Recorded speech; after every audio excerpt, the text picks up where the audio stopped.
Hi, I'm Gavin Johnson Lynn, and welcome to DevSec Mastery, empowering software developers with skills, tips, and tutorials to master writing secure code. And we're looking at rate limiting.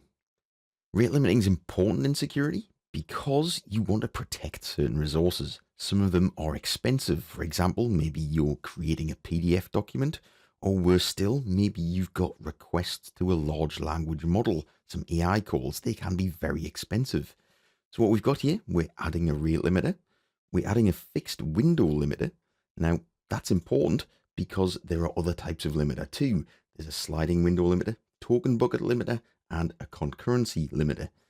You almost certainly want the fixed window limiter. Here we've also got a policy name on it.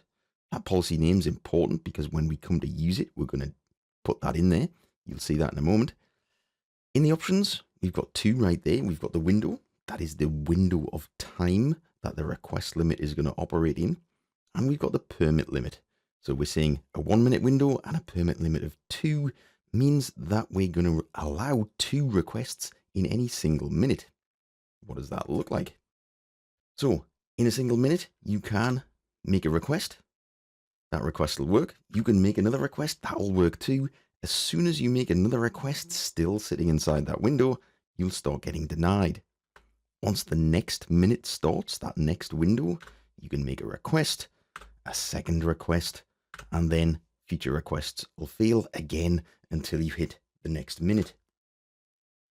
Next up, we've got unrejected. So when we get those red requests, when we start rejecting them, what do? By default, we send an HTTP status code 429.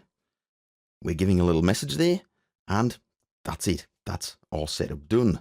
So how do we use our rate limiting policy? Well, if we scroll down here, we can set it up at quite a high level. So if we enable it here, it would be running at the controller root level. So that's obviously a very high level. We're not going to do that for now, but that's just an example. You can see we're using the name of the policy right there, the 2 per minute rate limiter. What you can also do is enable it at controller level. So you can put it up here and it'll work at a controller level. So any call to that controller, you'll be allowed to in any single minute.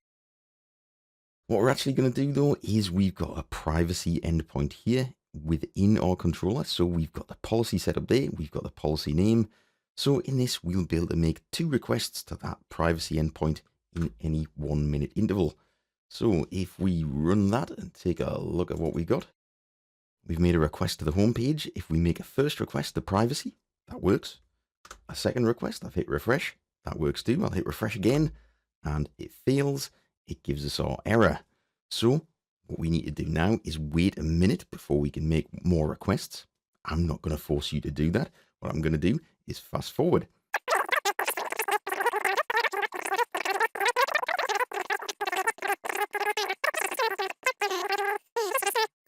There it is. So I've hit refresh. I've hit the end of that minute. So I've had my first request within that minute. I hit refresh again. That should work. Yep, we're in there. And one more time, it'll fail again. So we've hit the end of that limit again for this minute. So we can see that's all working. Real limiting, exactly how you need it. All good. Thanks for watching. Please like, subscribe, and most importantly, don't forget to code securely.